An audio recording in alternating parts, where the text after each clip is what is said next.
Good evening everyone, कैसे हैं आप सब लोग। मेरा नाम है राहुल और मैं दूंगा आपको सीटीपी का प्रैक्टिस सेट। शाम के बज रहे होंगे 7। तो इसमें कुछ आपको मिलेंगे ट्रिक्स, कुछ मिलेंगे एक्सपेक्टेड क्वेश्चंस, मिक्स क्वेश्चंस रहेंगे। हर एक एग्जाम जो भी टीचिंग से रिलेटेड है यहाँ से क्वेश्चन आएंगे ही आएंगे आपके। ठीक है, पहले क्वेश्चन से स्टार्ट करते हैं। पहला क्वेश्चन आपका कह रहा है भाषा और सोच। भाषा और सोच कैसे होते हैं? तो जो भाषा और सोच है वो एक दूसरे को परिपोषित करते हैं। अब देखो, इससे रिलेटेड दो फैक्ट हैं, आपको दिमाग में रखने पड़ेंगे। एक पहला फैक्ट है प्याजे का। किसका? प्याजे ने। प्याजे ने क्या कहा है? प्याजे ने कहा है कि पहले हमारा थॉट आएगा, फिर उसके बाद लैंग्वेज आएगी। क्या कहा है प्याजे ने? कि पहले थॉट आएगा फिर लैंग्वेज आएगी। वाइगोत्स्की क्या कहते हैं? कि पहले लैंग्वेज आएगी फिर थॉट आएगा, और शुरुआत में 2 से 3 साल तक ये अलग अलग चलेंगे। ठीक है, ये वाइगोत्स्की ने कहा है। तो दोनों चीज़ों को याद रख लेना। आंसर इसका 4 होगा। आगे बढ़ जाते हैं। नेक्स्ट क्वेश्चन है आपका, भाषा की बच्चों की भाषाई क्षमता का आकलन करने के लिए सबसे ज़्यादा महत्वपूर्ण क्या है?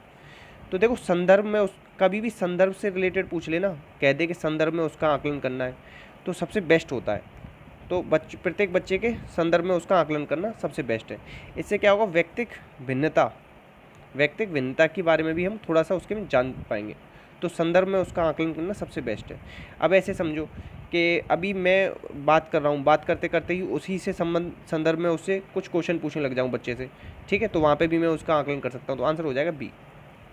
ठीक है, नेक्स्ट, पठन प्रक्रिया में सबसे ज़्यादा महत्वपूर्ण क्या है? देखो, पठन प्रक्रिया की अगर कभी बात कर लेना हो तो हमेशा याद रखना, पठन से रिलेटेड क्या होता है? अर्थ। कभी भी पठन प्रक्रिया जब तक पूरी नहीं हो सकती जब तक कि आपको उसका अर्थ ना आए। ठीक है, तो इस चीज़ को आप याद रखेंगे। तो आंसर क्या हो जाएगा आपका इसमें? इसका आंसर हो जाएगा सी। ठीक है, नेक्स्ट, कागज फट गया, कब फट गया? देख, यहाँ पे भी फट गया, यहाँ पे भी फट गया। तो ये क्या कर दिया? अव्यक्ति का बच्चे ने क्या किया? अति सामान्यीकरण कर दिया है। क्या कर दिया? अति सामान्यीकरण। अब देखो, अति सामान्यीकरण से आपको एक चीज़ याद आनी चाहिए, उद्दीपक सामान्यीकरण। ये किस में होता है? ये जो होता है, पावलोव का सिद्धांत पढ़ा है। कुत्ता होता है, कुत्ता क्या करता है? घंटी की आवाज़ को, चाहे आपकी घर की घंटी बजेगी ना तो भी उसे लगेगा कि खाना आने वाला है। तो सामान्यीकरण हो जाता है। तो उद्दीपक सामान्यीकरण से ही अति सामान्यीकरण संबंधित है। ठीक है, तो याद रखना। तो आंसर इसका हो जाएगा डी। और ये जो पावलोव थे, इसे 1904 में नोबेल प्राइज़ मिला था। पैरोटिड ग्लैंड पे प्रयोग किया था इन्होंने। और ये क्या थी? जो आपके मम्स हो जाते हैं ना, गाल पे जो सूज जाता है अंदर की तरफ, तो वो पैरोटिड ग्लैंड ही होती है, लार से संबंधित होती है हमारी। हॉफमैन मशीन पे इन्होंने काम किया था, कुत्ते पे प्रयोग था इसका। याद रखना इतना। आंसर हो जाएगा डी। नेक्स्ट है सभी भाषाई विकास। सभी भाषाई विकास किसके माध्यम से होते हैं? सामाजिक सांस्कृतिक। इसे कह सकते हैं आप सोशियो कल्चरल थ्योरी। कौन है इससे रिलेटेड? वाइगोत्स्की ने क्या दिया? Make believe play. ये कॉन्सेप्ट दिया है वाइगोत्स्की ने और क्या दिया बताओ? वाइगोत्स्की ने कहा है कि पहले लैंग्वेज आएगी फिर डेवलपमेंट, पहले लैंग्वेज आएगी फिर थॉट आएगा, पहले लर्निंग होगी फिर डेवलपमेंट होगा। ये 2 चीज़ें और दी हैं। ठीक है, याद रखना। नेक्स्ट, भाषा अनुकरण के माध्यम से सीखी जाती है, विचार किसका है? अनुकरण करने पे कौन जोता है? अनुकरण करने की कह दे या कह दे कि पुनर्बलन। इन दोनों की बात किसने करी? स्किनर ने। इनकी किताब है बिहेवियर ऑफ ऑर्गेनिज्म। ठीक है, याद रखना। और इन्हें क्या कहा जाता है? मौलिक व्यवहारवादी। कौन है? मौलिक व्यवहारवादी। याद रखना। आंसर हो जाएगा ए। ठीक है, और इन्होंने पुनर्वलन पर भी जोर दिया इसने, स्किनर ने। अगर पूछ ले पुनर्वलन का सिद्धांत किसने दिया है, पुनर्वलन का सिद्धांत किसने दिया है, तो वो दिया है हल ने। ये दोनों अलग अलग फैक्ट हैं। अगर पुनर्वलन का सिद्धांत पूछे तो हल। यूज किसने किया पुनर्वलन को? स्किनर ने। चोम्स्की ने language acquisition device, universal grammar method, ये 2 कॉन्सेप्ट दिए। प्याजे की किताब है child conception of physical world, language and thought of child. ठीक है, तो 2 इन चीज़ों को याद रख लेना। ठीक है, और मोरल जजमेंट ऑफ चाइल्ड, ये भी याद रख लेना। नेक्स्ट क्वेश्चन है कि इसमें से कौन सा फ्राइड के अनुसार मनोलैंगिक विकास, इसे कहते हैं साइको सोशल, इसे कौन सी थ्योरी कहते हैं बताओ? मनोलैंगिक को psycho social theory, psycho sexual theory कहते हैं, सॉरी सोशल नहीं, साइको सेक्सुअल थ्योरी। ठीक है, इसमें इन्होंने अवस्थाएं बताई कितनी? 5। इंग्लिश में लिख लो। ओ अमरपाल LGTB लियो। Oral anal phallic latency genital. मुखी, हिंदी में लिख लो मुदीय, लैंगिक, सुप्ता और जननेंद्री। ठीक है, ये है। तो इसमें से कौन सी अवस्था नहीं? मुखी बता दी, गुदी बता दी, ये भी बता दी, मगर ये नहीं बताई मैंने आपको। ये किसने दी है? प्याजे की अवस्था है। प्याजे ने दी है 4 संज्ञानात्मक अवस्थाएं। जेनेटिक एपिस्टेमोलॉजी के भी जनक हैं, विकासात्मक मनोविज्ञान के। अब जो पियाजे ने ये दिया ना, ये इसकी स्टेज है 2 से 7 वर्ष, इसे याद रखना। आंसर क्या हो जाएगा इसका? बी। आंसर क्या हो जाएगा इसका? बी, क्योंकि ये वाली जो अवस्था है ना, ये पियाजे की दी हुई है, सेकंड स्टेज। ठीक है, याद रखना। इन्होंने 4 स्टेज बताई थी। कौन कौन सी? इंद्रियजनित, पूर्व संक्रियात्मक, मूर्त, अमूर्त। याद रखना, आंसर हो जाएगा ये। नेक्स्ट, सॉरी, ये देखो एक सिद्धांत है यूरी व्रॉन फेनर, इनका सिद्धांत। इन्होंने ना 5 स्तर बताएं। तो इन्होंने जैविक मॉडल दिया, इनके अनुसार माता पिता और भाई बहन इसमें किस में आते हैं? सब सूक्ष्म तंत्र में आते हैं। किस में आते हैं? सूक्ष्म तंत्र। आंसर हो जाएगा ये, सीधे याद रख लो, एक ही क्वेश्चन है, ज़्यादा नहीं पूछा जाता। यदि पहले का सीखा हुआ काम नए सीखे हुए काम में बाधा बनता है तो इसे क्या कहते हैं? नकारात्मक स्थानांतरण कहते हैं। ऐसे समझो, अगर अब ये आपको मैंने संस्कृत सिखाई, क्या सिखाई? संस्कृत, और फिर मैं आपको इंग्लिश सिखा रहा हूँ, क्या सिखा रहा हूँ? इंग्लिश, तो ये बाधा बनेगी संस्कृत इसमें, याद रखना। अच्छा ये छोड़ो, अभी आप इंडिया में ड्राइव कर रहे हो, अब आप कहीं विदेश में, अमेरिका चले गए, अमेरिका में, तो यहाँ पे क्या होता है? आपके राइट हैंड साइड होती है स्टीयरिंग, और यहाँ पे कहाँ होती है? लेफ्ट हैंड साइड होती है, तो आपको दिक्कत करेगी। अभी और एग्जांपल दूँ, अभी आप बजाज की गाड़ी चला रहे हो, इसमें आगे पड़ते हैं सारे गियर। अभी आप हीरो की चला रहे हो, इसमें पीछे पड़ते हैं, तो इसलिए नेगेटिव होगा। इतने से समझ में आ गया होगा, नहीं तो अगर ना आए हो तो पूछ लेना कमेंट में। नेक्स्ट क्वेश्चन है, इसमें से कौन सा सही नहीं है? विकास सतत प्रक्रिया, सही बात है। वृद्धि विकास का हिस्सा है, देखो ये वृद्धि है, ये पूरा विकास है, तो इसमें इतना सा पार्ट वृद्धि है, याद रखना। विकास कार्यक्षमता, कार्यकुशलता, व्यवहार में आने वाला गुणात्मक परिवर्तन है, बिल्कुल सही बात है। अब इसमें ये लिख दिया इसने, विकास और वृद्धि एक दूसरे के पर्यायवाची हैं, तो यही गलत है। क्यों? क्योंकि वृद्धि छोटा सा हिस्सा है, विकास बहुत बड़ा है। विकास बहुआयामी है, ये कुछ ही आयामी है। अब ये देखो, वृद्धि रुक जाती है, ये जीवन पर्यंत चलती रहती है। ठीक है, आंसर क्या हो जाएगा इसका? ए। नेक्स्ट, अच्छा एक क्वेश्चन और पूछा जाता है, विकास कैसे होता है? तो याद रखना, सामान्य से विशिष्ट की ओर होता है। कैसे होता है? सामान्य से विशिष्ट की ओर। और सामान्य से विशिष्ट की ओर किसमें नियम लगाते हैं? निगमनात्मक, वो है ना एक, कौन सा? आगमनात्मक विधि और निगमनात्मक विधि। तो निगमनात्मक विधि है ना, जो नियम से उदाहरण की ओर चलती है, वो भी सामान्य से विशिष्ट होती है, याद रखना। इसमें से कौन सी पूर्व बाल्यावस्था की विशेषता नहीं है? देखो, पूर्व बाल्यावस्था प्री गैंग एज कहते हैं, सही बात है। पूर्व बाल्यावस्था कहाँ से कहाँ तक चलती बताओ? 2 से 6 वर्ष तक। ठीक है, अनुकरण अवस्था कहते हैं, पूछताछ की अवस्था कहते हैं, मगर खेलने की अवस्था नहीं कहते। पूर्व बाल्यावस्था को पता है क्या कहते हैं? खिलौनों की अवस्था। क्या कहते हैं? खिलौनों की अवस्था, याद रखना। आंसर क्या हो जाएगा? डी, क्योंकि खेलने की अवस्था कौन सी आती है? उत्तर बाल्यावस्था, 6 से 12। नेक्स्ट, देखो दृष्टि से हटने के बाद मस्तिष्क से हट जाना, जैसे कहते हैं चिड़िया ले गई बच्चे से कोई खिलौना वगैरह, तो वो क्या होती है? आरंभिक संवेदी पेशी गामक अवस्था। अब बताऊँ मैं, आप तो कहोगे कि सर वस्तु स्थायित्व आ जाता है संवेदी पेशी में, मगर देखो बच्चा, वस्तु स्थायित्व पता है, संवेदी पेशी 6 तरीके की है, इसमें भी 6 सब स्टेज हैं। ठीक है, तो उसकी आखिरी में आता है, कब आता है? 12 से 24 वाली जो आखिरी स्टेज है ना, उसमें आता है। मगर ये कह रहा है आरंभिक संवेदी पेशी जो अवस्था है ना, उसमें ये स्थिति बनती है कि सामने से हटा दो ना तो चीज़ें गायब लगती हैं बच्चों को, जैसे करते ना, दोनों हाथ आगे लेके आना, ता करते हो आप उससे, तो उसे लगता है कि बार बार आप आ जा रहे हो, तो आंसर हो जाएगा इसका ए। ठीक है, याद रखना। नेक्स्ट, देखो किस अवस्था में शारीरिक शारीरिक वृद्धि सबसे तेज होती है? जैसे मेरी लाडो है, तो उसमें क्या है ना, अभी वो 2.5 साल की होगी समथिंग, और अभी वो अपनी नानी के यहाँ गई, अब वहाँ से जब वापस आई तो मुझे लग रहा है कि वो बड़ी हो गई है क्या। तो ये कौन सी अवस्था होती है? इसे कहते हैं शैशवावस्था। कौन सी अवस्था होती है? शैशवावस्था। तो ये ना जो चलती 0 से 2 वर्ष समथिंग, या कहीं, देखो एक चीज़ याद रखना, 0 से 2 वर्ष किसने मानी है शैशवावस्था? रॉस ने। रॉस के अनुसार मानते हैं हम 0 से 2 वर्ष। अगर कहें 0 से 14 दिन, ये कौन मानता है? हरलॉक, शैशवावस्था को। अगर कहें 0 से 6 वर्ष, ये किसने मानी है? तो ये मानती है जोन्स ने। ठीक है, तो मोस्टली हम लोग इसे भी फॉलो करते हैं, इसे भी फॉलो करते हैं, तो अब ये अकॉर्डिंग टू अलग अलग विद्वानों के हिसाब से, मगर जनरल मत ये है 0 से 6 साल। तो आंसर इसका हो जाएगा शैशवावस्था में सबसे तेज होती है शारीरिक वृद्धि। ठीक है, नेक्स्ट, इसमें से कौन से मनोवैज्ञानिक का संप्रदाय ब्लैक बॉक्स थ्योरी किसने दी है? तो देखो व्यवहारवाद किसने दिया है? वाटसन ने दिया है। व्यवहारवाद, व्यवहार शब्द किसने दिया है? व्यवहार शब्द ये मैकडूगल ने दिया है। मैकडूगल की एक किताब है outline of psychology, outline of psychology 1905 में लिखी थी ये भी याद रखना। ठीक है, अच्छा साइकोलॉजी शब्द का सबसे पहले प्रयोग किसने किया था? साइकोलॉजी शब्द का सबसे पहले यूज किसने किया या दिया किसने था? क्या ये रोडोल्फ ने दिया था? ये आप लोग बताओगे 1506 में दिया था या नहीं दिया था? ठीक है, ये बताना आप लोग। अच्छा ये बता दूं, ब्लैक बॉक्स थ्योरी किससे रिलेटेड है? व्यवहारवाद से रिलेटेड है, याद रखो। और व्यवहारवादी कौन है बताओ? आपका पावलव है, और कौन है बताओ? स्किनर है, और थॉर्नडाइक है। ठीक है, इन्हें याद रखना। ठीक है, और बस। संरचनावादी कौन है? ज्ञान की संरचना करते हैं, ये बात कौन कहता है बताओ? संरचनावादी एक तो बुंट है, ठीक है, याद रखना। और प्याजे भी कहता है कि बच्चे नन्हे वैज्ञानिक होते हैं, अपने ज्ञान की संरचना खुद करते हैं, ठीक है। प्रकार्यवाद विलियम जेम्स ने दिया है, ठीक है। गेस्टाल्टवाद के प्रवर्तक कौन है? कोलर, कोफका, बर्दीमर, ठीक है। और अगर ये पूछ ले कि इसके जनक कौन है तो बर्दीमर लगा के आना, 1912 में आया था गेस्टाल्टवाद, ठीक है। और ये किस पे डिपेंड करता है? परसेप्शन पे डिपेंड करता है आपके। नेक्स्ट, एक बालिका का उसके पिता के प्रति आकर्षण। देखो जो फ्रायड है ना, उसने दी थी मनोलैंगिक अवस्थाएं, या इतना याद रखो, मनोलैंगिक अवस्थाएं दी थी। ओरल, एनल, फैलिक दी ना, तो ये फैलिक अवस्था थी। मुखी, मुदी, लैंगिक, जैसे हिंदी में क्या बोलते हैं? लैंगिक।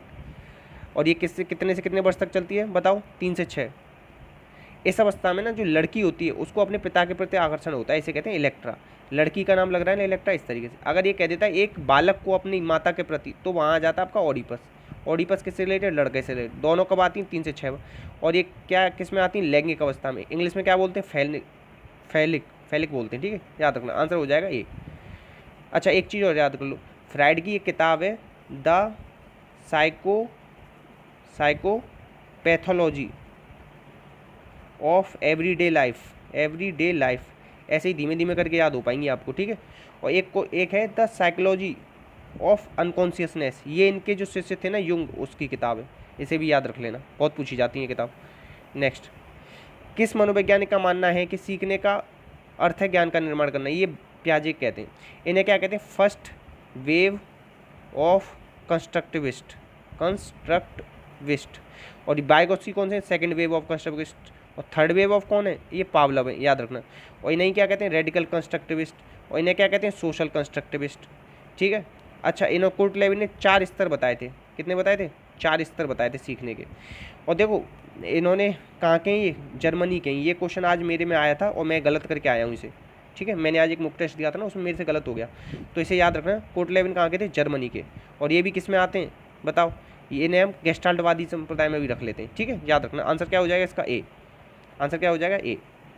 नेक्स्ट, अच्छा सी में जो ई है, कॉन्टिन्यूअस एंड कॉम्प्रीहेंसिव इवैल्यूएशन। अब देख रहे हो बहुत सारे लोग कहेंगे सर हमें हिंदी में पढ़ाओ। अब देखो बच्चा ये कहाँ से आप बताओ, इवैल्यूएशन की आपको स्पेलिंग याद करनी पड़ेगी, नहीं तो आप इवैल्यूएशंस कर सकते हो, या एग्जामिनेशन एक्सप्लेनेशन, अगर नहीं आपने अच्छे से सुना होगा तो इस चीज़ को याद रखना, इवैल्यूएशन आएगा। CC 2009 से चल रहा है, ठीक है, याद रखना। नेक्स्ट, शैशवावस्था में संवेग कैसे होते हैं? तो ये ना अस्थिर और अस्पष्ट होते हैं, पता नहीं पड़ पाता कि बच्चा भूख से रो रहा है, लग गई है, या क्यों रो रहा है, या डर गया वो, और अस्थिर होते हैं, ठीक है, आंसर हो जाएगा ये। नेक्स्ट है देखो जो लेखन होता है ये क्या होता है?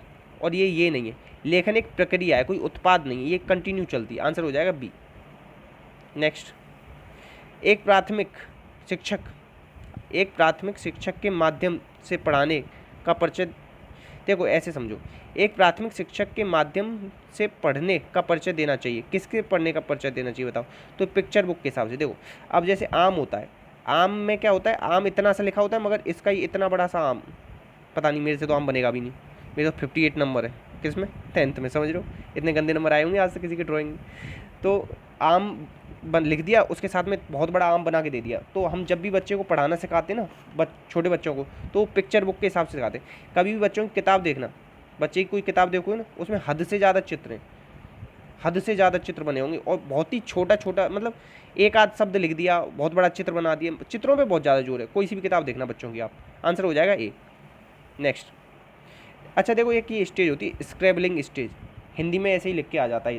तो इसे क्या है? जब बच्चा ऐसे ऐसे करके बनाना, ऐसे करने लग जाता है, ऐसे यूँ कुछ भी करने लग जाता है, तो ये वाली स्टेज को कहते हैं स्क्रैबलिंग। जब वो केवल पेंसिल पकड़ना स्टार्ट कर रहा होता है, तो ये किससे रिलेटेड है? लिखने से रिलेटेड है, याद रखना, ठीक है। अच्छा आपके 4 स्किल्स होते हैं लैंग्वेज के 4 स्किल होते हैं, LSRW, याद रखना। ये दोनों तो रिसेप्टिव होते हैं, ये दोनों प्रोडक्टिव होते हैं, ठीक है। नेक्स्ट, पढ़ना सीखने के लिए कौन सा उपकौशल अनिवार्य है? तो ये अनिवार्य अच्छा नहीं है, सॉरी, देख रहे हो, इस नहीं पे ध्यान दिया करो। तो देखो कंठस्थ करने की बात कर रहा है, तो ये तो कभी भी हम जोर नहीं देते। पढ़ना क्या कोई सा भी कौशल में जोर नहीं देते। नेक्स्ट, देखो द्विभाषिक बच्चे, द्विभाषिकता ना हमेशा पहली बात एक चीज़ याद रखना, बहुभाषिकता और द्विभाषिकता ये सब क्या होती हैं, हमारे संसाधन होती हैं। एक तो ये पॉइंट याद रख लो, सही जाएगा हमेशा आपका। ये हमेशा विस्तृत करती हैं अपनी समझ को, ये याद, तो विस्तृत इसमें है, ये कट जाएंगे, आंसर हो जाएगा ये। बहुत जल्दी ऐसे आंसर निकाल सकते हो आप। प्राथमिक स्तर पर भाषा शिक्षण के संदर्भ में कौन सा जो मतलब महत्वपूर्ण है, तो देखो भाषा शिक्षण ऊपर भी मैं पढ़ता रहा था कि हमेशा अर्थ निकालना समझ में आना चाहिए। जब तक अर्थ नहीं आएगा ना समझ में, जब तक मतलब नहीं उसका कोई। नेक्स्ट, प्राथमिक स्तर पर लेखन क्षमता के संदर्भ में सबसे ज़्यादा जरूरी क्या है, मौलिक विचार होने चाहिए। विचार जरूरी है कि बच्चे का ना खुद के मन के विचार क्या निकल के आ रहे हैं, ये बहुत जरूरी चीज़ है। अच्छा ये बताओ, अगर मैं बोलूँगा नहीं तो शेयर तो करते नहीं आप लोग, कर दिया करो यार। अच्छा खुद सच बोलना, मैं आपको ना अपने जो इम्पोर्टेंट टाइम है उसमें से 2 घंटे दे देता हूँ, तो क्या आप 2 सेकंड निकाल के इसे शेयर नहीं कर सकते? कर देना प्लीज़, अगर अच्छी लगे क्लास तो। ठीक है। बहुभाषिकता से क्या तात्पर्य होता है बताओ? बहुभाषिकता होती है जिसमें प्रत्येक बच्चे के घर की बोली को सम्मान दिया जाए। ठीक है, याद रखना, आंसर हो जाएगा सी। अब देखो और कौन से क्यों नहीं होगा, जिसे कक्षा में 2 कम से कम 2, अब देख रहे हो ये रोक लिया यहाँ पे इसने, कम से कम, ऐसा लग रहा है कि मतलब उसमें ब्रेकर लगा रहा है क्या। ठीक है, स्वतंत्रता कम मिल रही है यहाँ पे। देखो बच्चे के घर की बोली को सम्मान दो, सबसे अच्छी बात है। नेक्स्ट, देखो भाषा शिक्षण को डैश के संदर्भ से देखना चाहिए, तो भाषा सिद्धांत किससे, बहुभाषिकता, मैंने बताया था ना ऊपर ही। नेक्स्ट, भाषा शिक्षण के संदर्भ में बाल साहित्य का उद्देश्य क्या होता है बताओ? उत्साही पाठक बनाते हैं। बाल साहित्य से क्या होता है, उत्साही पाठक, बच्चे को ना पढ़ने की रुचि डेवलप हो जाती है इससे। नेक्स्ट, संदर्भ में व्याकरण का मतलब क्या है, संदर्भ में व्याकरण से क्या मतलब वो बताओ? तो इसका मतलब होता है दोनों अलग है, नहीं ये अलग नहीं, व्याकरण पाठ के संदर्भ में सिखाया जाता है, ये बिल्कुल सही बात है, आंसर हो जाएगा बी। नेक्स्ट, पठन सामग्री के साथ चित्र होते हैं तो क्या होता है बताओ? इससे लिखे हुए के बारे में अनुमान लगाना आसान हो जाता है। जैसे आम है, आम के बराबर में लिख रहा है, आम बन रहा है, तो वो आम को ना क्या थोड़ा सा निकाल सकता है, अर्थ निकाल लेगा इससे अनुमान लगा के। या ऐसे समझो एक, अच्छा कुछ नहीं तो ये समझो, न्यूज़पेपर पढ़ा है, न्यूज़पेपर पढ़ा होगा ना इंग्लिश का।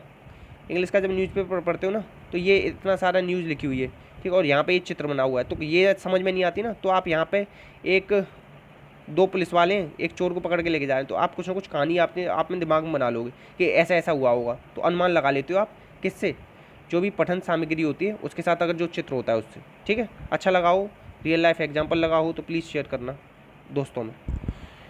देखो प्राथमिक स्तर पर भाषा का आकलन, प्राथमिक स्तर पर भाषा का आकलन कैसे होता है?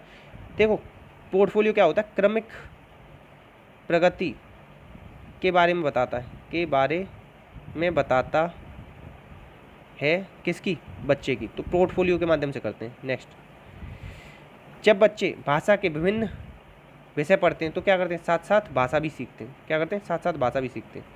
देखो आपका आज का होमवर्क क्या है, आपका आज का होमवर्क है प्याजे की कितनी स्टेज है, प्याजे की स्टेज बताना। ठीक है, एक गैने ने कितनी स्टेज दी है, गैने की स्टेज बताना।